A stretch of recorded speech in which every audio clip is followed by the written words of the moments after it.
Father Harris looked at the soldier in front of him. Fit all right?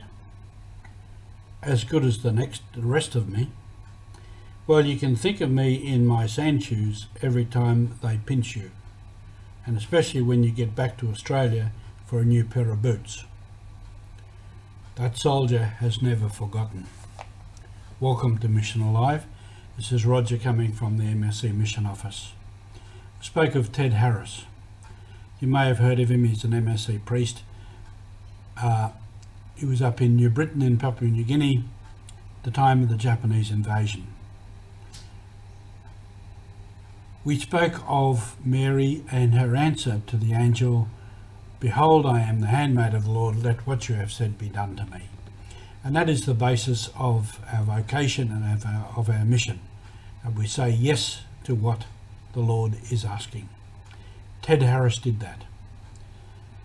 His story has been written, and one of the stories that I've just read is this one, Every Man for Himself by John Dawes. A very good inspirational story.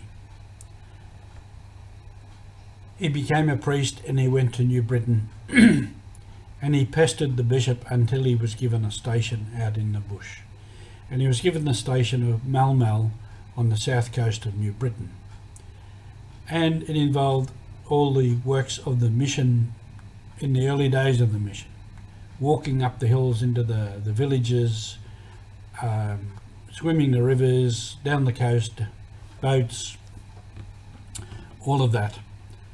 Giving medicine to the people, giving instruction, baptizing, and so on and so forth, until the Japanese came. And you might know the story.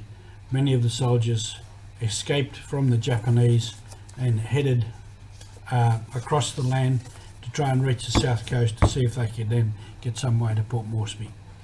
And the order was every man for himself. So they took off. And many of them arrived at Ted Harris' station in pretty bad state. And this particular one, he had no boots left at all. So Ted gave him his shoes, his sand shoes. And he gave everything that he had to these soldiers, and they have never, ever, ever forgotten it. And in the end, he refused to leave. They tried to persuade him, they even hatched a plan to kidnap him, but he refused to leave, to saying, "This is where God put me. This is where I am to be.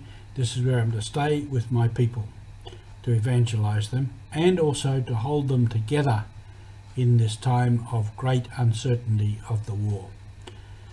Because everything they knew was breaking down around them. So he said yes to God. And in the end, he stood on the deck. He stood on the jetty as the boat pulled away and stayed with his people. How he died, it's not certain. It's been researched, but certainly the Japanese killed him. Question arises whether he should be a martyr, and somebody asked me that recently. And I've inquired about this. And in some ways, yes, could be a matter for martyrdom. But at the same time, in Papua New Guinea, even in the neighbouring parish, other priests and religious were killed because they chose to stay. And in Indonesia, there were 13 MSCs who died at the hands of the Japanese. Whether they were martyrs for their faith, whether they were killed because they were the enemy or collaborated with the enemy troops, or whether they just died as a result of the hostilities of war, is a question. So whether they ever become martyrs or not is a question mark. However, Ted Harris and all the rest of them were there where they were because the Lord has chosen them and said, "This is what I want you to do. This is where I want you to be."